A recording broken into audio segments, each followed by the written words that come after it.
Every day billions of cubic meters of air are lifted into the sky.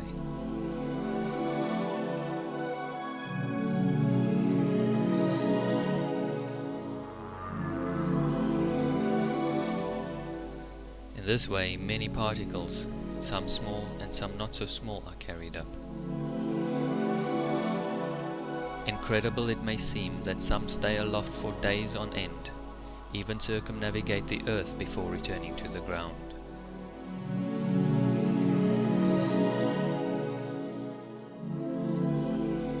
Some birds are known to fly for hundreds of miles without ever flapping a wing.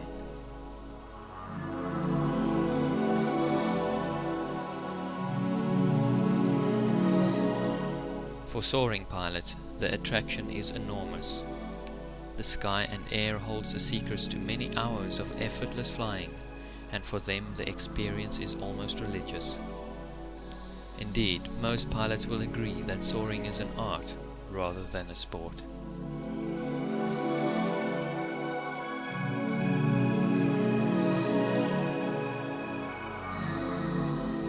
The skill necessary to soar in one of nature's ultimate rides takes months and sometimes years to master. Even then, learning does not stop, as the infinite combinations of variables governing the rising air for each day are never the same.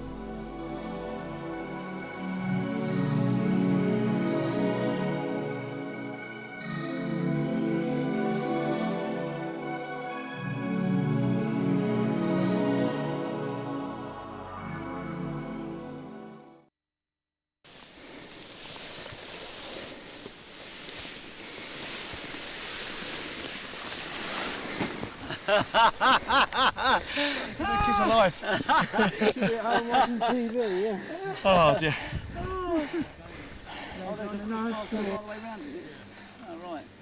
Keep smiling. Keep on going.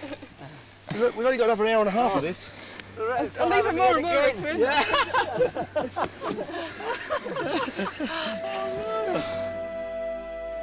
When asked what it feels like to fly, a pilot answered, "As wonderful as you can imagine in your dreams the feeling must be, in reality it is 10 times better."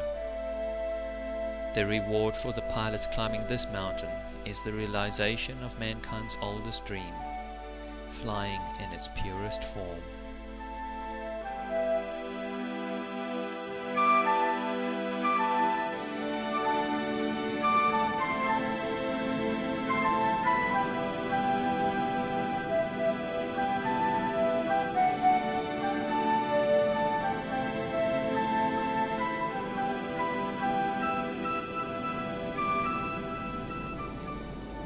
This pilot is riding in the rising air produced by the wind blowing up the side of the mountain. If he remains in this area, he can soar and play around for as long as the wind lasts. But the real challenge in flying lies in leaving the mountain and flying long distances using your skill and judgment of existing weather conditions to stay aloft. My opinion on cross-country flying, yes. It's got to be the ultimate of the sport. It's got to be the maximum achievement. Well, usually it's the sort of furthest standard people get to is to be able to do long cross-country flights. And the actual ridge soaring is just the start of what you are hoping to do, what you're hoping to gain. You hope to get up there in the clouds and go. Like these guys up here on their paragliders, they're away and that's what they're flying for, to do the cross-country. The feeling of being up there on your own, having to make your own decisions, but also at the same time at the total mercy of the prevailing conditions is just the ultimate challenge. To fly cross-country, pilots use rising air currents called thermals. Thermals are heated pockets of air caused by the sun's heating of the ground and rise because they are less dense and therefore lighter than the surrounding air. Here we see a traditional textbook example of a good thermal source. The ploughed field is heated more easily than the green countryside. As the air above the field warms, it starts to ascend. The result is a convective flow of rising air. When the supply of heated air is depleted, the process stops. Again the heating is started, with the whole process repeating itself in a series of cycles. These thermal cycles can last from a few seconds up to almost half an hour. On good soaring days, the location of thermals are relatively easier to predict because of the beautiful fair weather cumulus clouds they form. The idea in flying cross-country is to intercept these areas of rising air, gain altitude, then glide further in the hope of finding another thermal to continue your flight. But as many pilots will attest, missing them is a lot easier than finding them. The stepping stone to starting a cross-country flight is finding a good thermal at your takeoff point. It is common belief that your first thermal must be a strong, large one to increase your chances of successfully getting up and away from the ridge. This is what these pilots are hunting for. They are competing in a hang gliding competition. The goal for the day is Allshore, a small village 25 kilometers away. In hang gliding terms, it is not a long distance, but because of the weak conditions expected for the day, a challenging task. Lift is weak, and at the moment a large cloud has cast a huge shadow over the valley floor. For now, the chances of a good thermal coming through is small. The surprising thing for me is that leaving the second hill is always a lot easier than leaving the first hill. If you go cross country, on your way, if you land, sort of start ridge soaring a hill on your en route, it's always much easier to get off the second hill. And that's because you're already in that frame of mind that suggests it's time to find a thermal and leave. You might already have done okay, so the pressure is off. You've done 20 miles, you'd like to do another 20, but if you only do another 5, so what? You land on a hill, you ridge soar around for 5 minutes, you find a thermal and you disappear again. On the first hill, when you're first trying to go cross country, from takeoff, you end up flying around, spending hours finding a thermal that you're happy with. And this leads me to believe that it's actually easier to find a thermal to go cross country than most people, myself included, actually make it. So the first thing, when I'm ridge soaring around, I would assess in half an hour or so, at 1 o'clock, the prime time for going cross country, is it a decent day, how good the thermals are, and after about 4 thermals that you've tried, if they're not really that good, you've just got to accept that they're not that good and leave. That's the first point that most people mistake they make. They actually look to leave only in the one perfect thermal, and perfect thermals hardly ever exist. A gap in the clouds have allowed a small patch of sunlight to beam itself down onto the valley floor. This small amount of surface heating is sufficient to create some weak thermal lift, and pilots fly in to explore the area.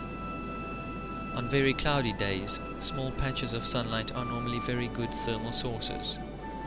This is because the distinct dividing line between the sunlit area and the surrounding shady ground creates a good contrast in temperature. Thermal lift is virtually instantaneously generated, and searching for lift over these areas are almost always rewarded with good climbs.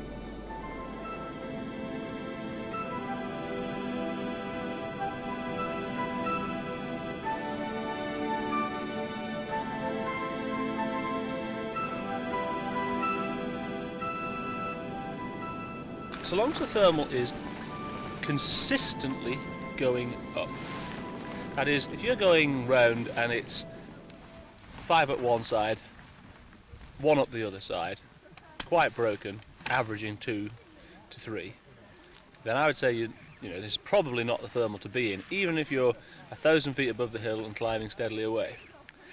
If you're drifting gently over the back, climbing at a smooth, steady 3 up all the way around, then that is the kind of thermal that you can be more confident of sticking with, because it'd be so easy to fall out of the broken thermal and end up not climbing at all, whereas just this steady 3 up is the kind of thing I'd like to leave it.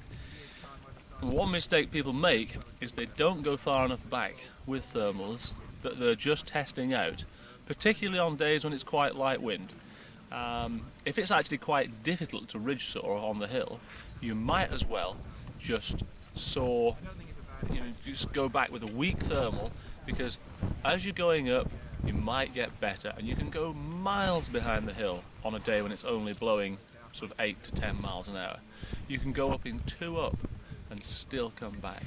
I mean, if there's a big, deep, nasty hole behind takeoff, you should be careful on this, but in southern England, for instance, where the hills are all very small, by the time you're at 1,000 feet, you won't be in ridge sink behind the hill, and you just work your way gently back, and you can end up 2 miles behind the hill at sort of 2,000 feet up, and then think, nah, this thermal's not getting any better then, and just glide back forwards.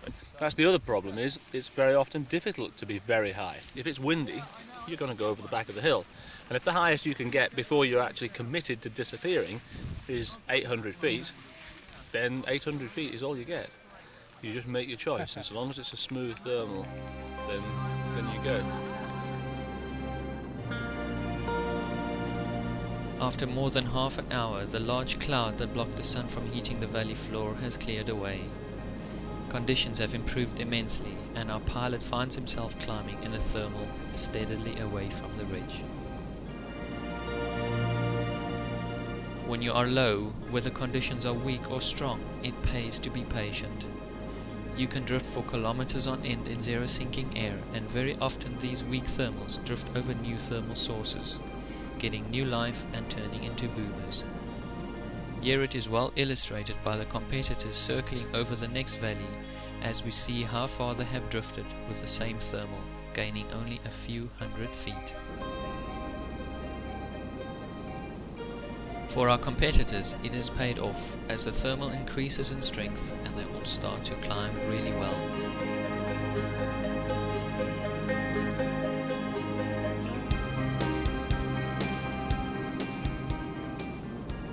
By using the other pilots as markers to help indicate the areas of strongest lift and sink, one can choose to fly along a route with the least amount of sinking air.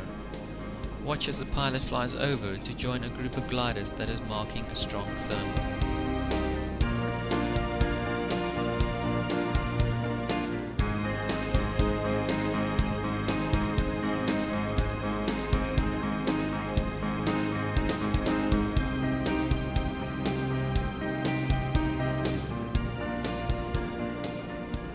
Pilots not only need to concentrate on the developing weather conditions, but must also keep a vigilant lookout at the other pilots sharing the air with them. Even though they are all highly experienced and know the rules of the air, having a mid-air collision is a very real danger. Turning in the same direction is essential.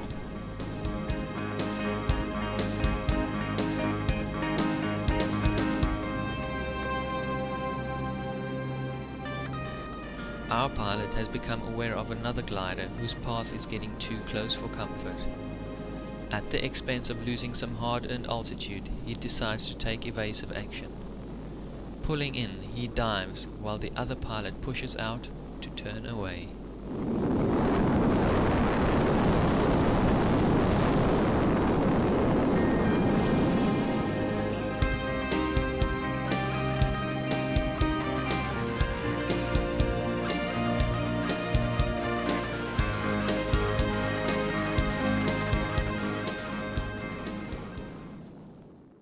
First thermal's easy. When you leave the hill, it's the next one. You've got to get to that. That's the hard bit. If you imagine yourself as a piece of lift downwind, where would you most like to have come from and most like to go to? So you're looking to try and piece together the brown field with the sunshine on it, with a reasonable looking cumulus, bright looking. That's one of the key features. Decaying clouds tend to look grey as the water droplets evaporate from the surface. The smallest water droplets evaporate first, and they change the colour of the cloud from bright white to grey. And paying a particular attention not just to the clouds downwind, that's going to provide your next climb, but also to the sunshine. So you can imagine a brown field which on the downwind edge has a stand of trees or a church or a small village. Beyond that would be a decent cloud. You couldn't have a better situation than that to work with.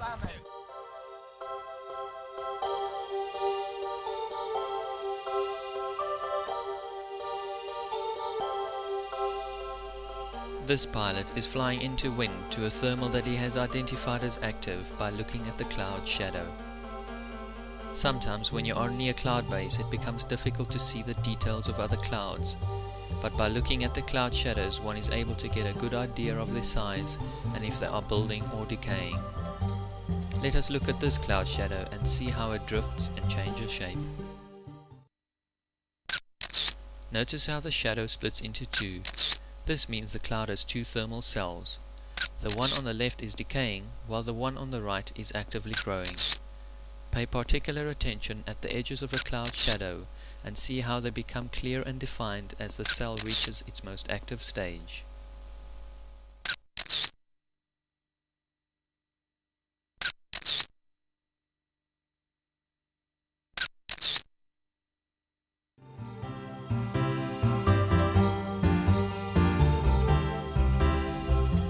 The strength of the thermal has weakened and the pilot tries to look for another core of lift by turning in the other direction. On the ground, however, one can clearly see the cloud breaking up, and staying in this area will only reward you with an increase in sinking air. Taking note of these signs while you are climbing helps to plan your next thermal source before setting off on a glide.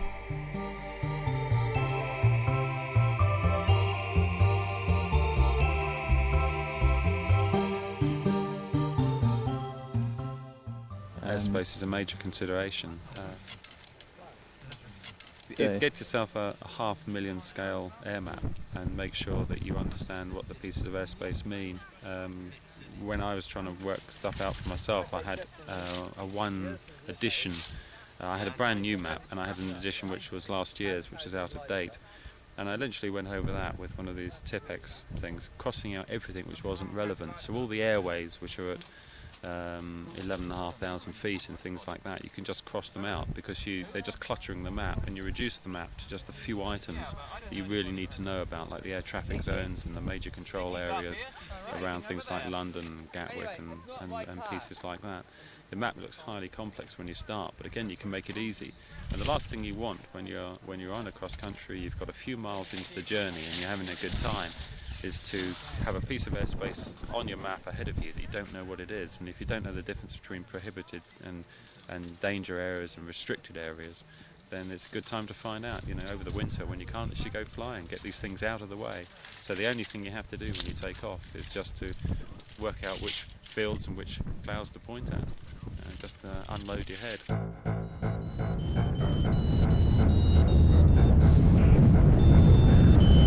These big mountains with their long spines are ideal hunting grounds for lee-side thermals.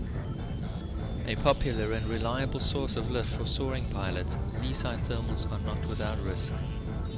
They are often violently turbulent and can cause a pilot to lose control of his glider with disastrous consequences. To understand the principle of lee-side thermals, let us look at the smoke produced from a fire. Here we can see the wind is strong. As we move in behind the hill, we notice an area that is relatively calm. This wind shadow area can act as a reservoir, allowing vast volumes of air to be heated before the wind can blow it away.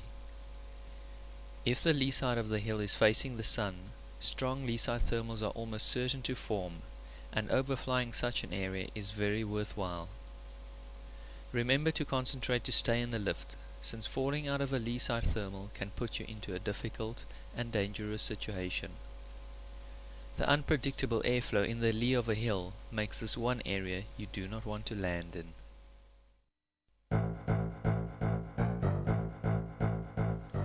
To illustrate the point, notice how smooth the air is on the windward slope of this ridge before the pilot flies into the lee side, searching for a thermal.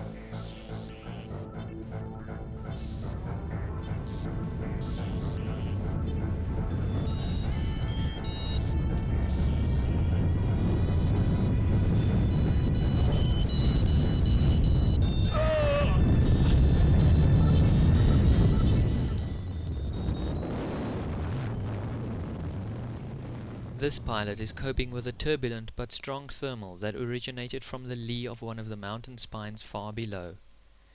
With the climb rate peaking at 1600 feet a minute, it took the pilot less than 5 minutes to reach cloud base at 8,000 feet above the valley floor.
One of the best ways to learn how to fly cross-country is to attend flying competitions.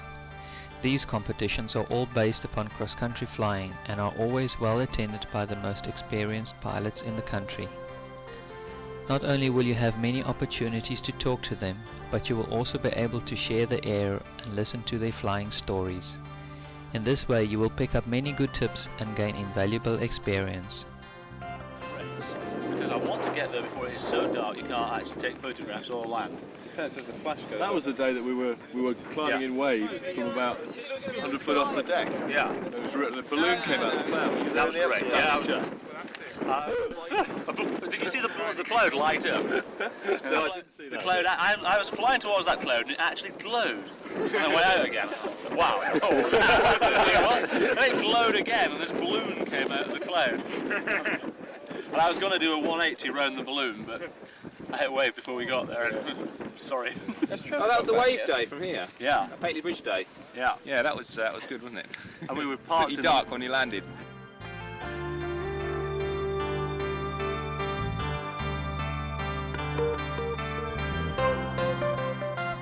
One of the tasks set during the McCarthy National Hang Gliding League was to fly from Weatherfell to Carlton Bank. Conditions were difficult and no one made goal. The pilot who won the day was Steve Cook. So you left the lift when there was nothing left? Yeah, pretty much. I'll say it was sort of 10-15 feet a minute down on the average. It was staying at that, you know, because I knew the glide was going to be a lot worse sink-wise. So you know, it's sort of, you know, you leave the weak lift and you think, well, shall I go? And you leave and it's 300 feet a minute down. So you think, well, was it worth staying in the 10 down for a little while? You know what I mean? So it's pros and cons. Because the drift was quite good.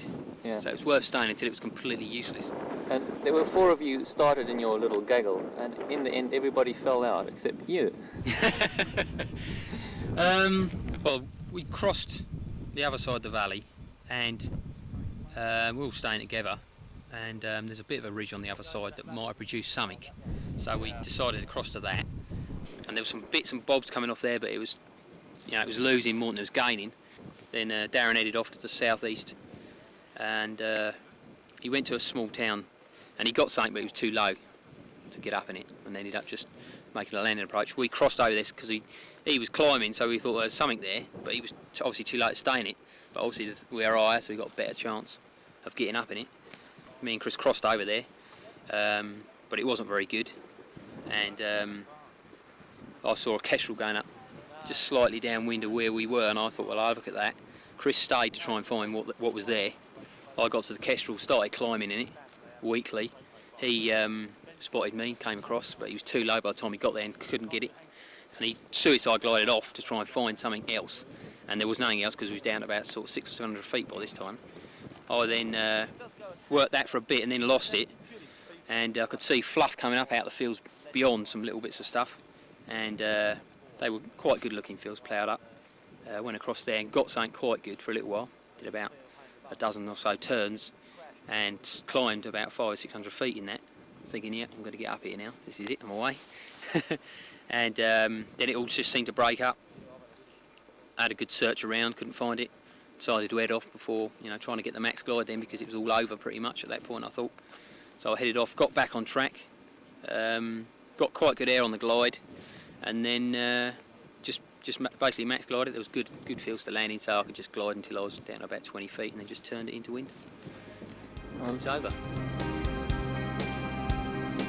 Listening to Steve describing his flight, one realizes that being observant is one of the keys to staying in the air and finding thermals. From identifying possible thermal sources on your route to spotting something as small as fluff, all of which can lead you to your next climb. Let us look at the options available to our competition pilot. Alshore, the goal, lies 19 kilometers away behind these hills. It is still too far away to reach in one glide, and at least one more thermal is needed. The first clue to look for are the position of the clouds that we can pinpoint by looking at the cloud shadows. The sun is shining down at an angle slightly from the right. This means the east-facing slopes will receive more intense heating than the western-facing ones. The wind is also blowing at a slight angle across the valley over the mountains. Taking these factors into consideration, the most likely triggering points should then be along the tops of the left-hand side of the valley. This correlates well with the positioning of the best-looking clouds. The route to follow would be over the top of the left-hand side of the valley. As it turned out, our analysis proved to be correct. All pilots who followed our identified route made goal, with those going for the direct route landing short.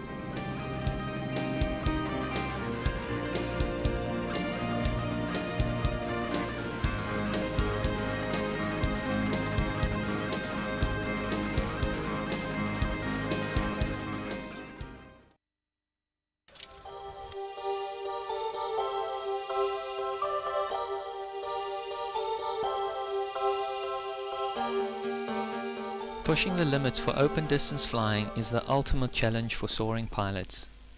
On a good day, a skilled pilot can travel in excess of 100 miles, staying airborne for 6 to 7 hours at a time. The world hang gliding distance record, flown in the USA by legendary pilot Larry Tudor, is an incredible 495 kilometers. In the UK, with its very fickle weather conditions and many airspace restrictions, it is much harder to do such long distances. For paragliding, the distance record is held by Steve Ham, who in 1995 flew 175 kilometers from Longmynd in Frobisher to Luton. The current British national hang gliding champion, Gordon Rigg, flew from the Lord's Seat in the Peak District to land at Witham Friary, near Bristol. I spoke to Gordon about his record-breaking flight. We got some ridiculous altitudes, like I got to 7,500 feet over Bath at about 6 o'clock. So you had a really good final glide? Oh yeah, the final glide was miles and miles. I had the last thermal didn't go all the way to base. That was it was south of Bath. That one, I was over Froome. But I had to sort of jiggle with the map because I'd gone off the edge of the map and unfold it to check that I could carry on. And I could see that Bath was in between two restricted zones, so I was all right going over Bath. And just everything went right. Like where I had a limited choice of where I could head, that was where the cloud was. Whereas normally you can guarantee that the cloud is where you're not allowed to go. Yeah. So as far as airspace is concerned, the clouds were in all the gaps. At the end of the flight, it was great. Yeah. Brilliant. So what was the actual distance? It was 245 kilometres or 152 miles.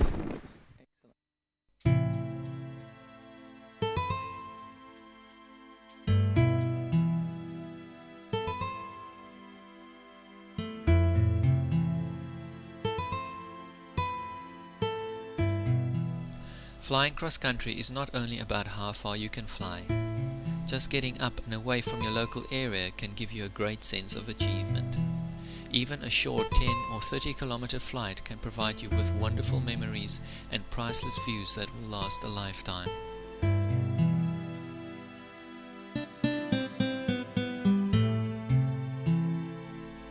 In South Africa, the spectacular northern Drakensberg Mountains provide a picture-perfect reflection of Africa's inhospitable ruggedness.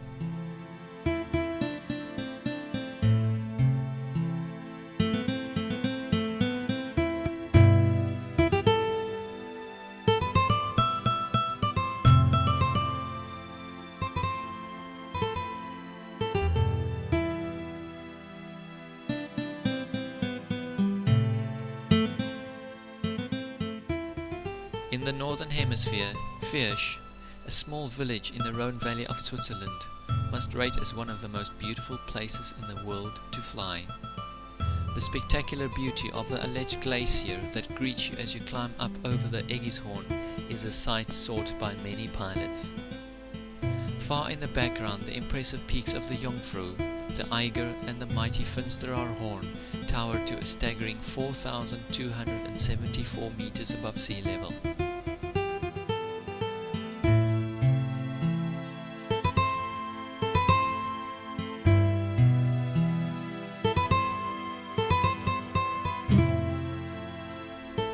The combination of lee-side thermals with this kind of backdrop sets the pace for some stunning and exciting flying. It is common practice to do a 60-kilometer out and return flight up the valley for some of the most breathtaking flying in the world.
Field selection. There are very few places that you cannot land a hang glider. You can't land them in forests, and they're very hard to land in the centre of towns. Most fields you can approach into, and usually you will be running downwind. You've known where you've come from, so that's where the wind direction is. The obvious signs of looking for smoke and flags, etc. They're not really that convenient. They're not often, you see smoke and flags just where you need the information. So start from the premise that you know it might be a westerly day, you've been coming from the west, you know that one of the things you've got to do before you land is turn roughly back into wind. And put some effort into making sure that every landing you make, every landing anywhere, is precise. You land exactly where you want to. And if you have a field to land in, put a point in it that you're going to try and land in, not somewhere in the field, because if you say I'm going to land somewhere in the middle, it's very easy for things to go wrong.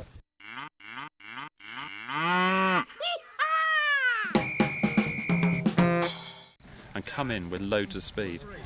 You can't make an assumption that just because there's a very light wind day that it won't be turbulent in there. So come in with loads of speed. If you get dumped at the last moment, you've got a few miles an hour to throw away to get on your feet. And not downhill. You can just about get in on a down slope, but it means that now instead of needing quite a small field to land if it's flat, you need a very large field to land with a down slope. Turn round and land, if you can, land up the slope, even a slight tailwind. If you have a bit of a reasonable kind of slope, a few miles an hour tailwind you can get rid of landing up slope, and then it makes for a very short field landing.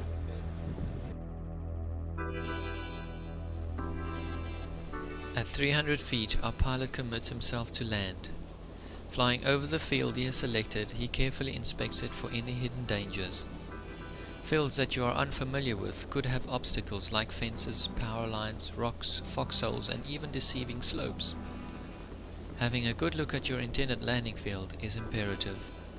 In this valley there are many power lines that are difficult to see from the air. Our pilot is aware of this and identifies some power lines running parallel to his intended landing field. Even so, he fails to see a second set of lines running across his final approach path. Look for the support poles on the right of the field with the sheep and notice the pilot's reaction after landing.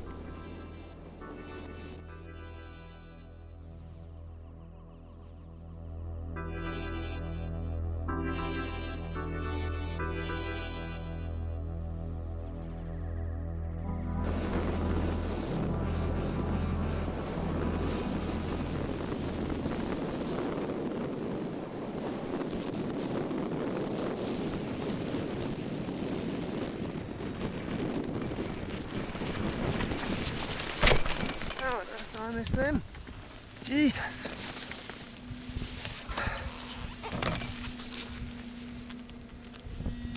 Jesus. What?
This is the mental British League.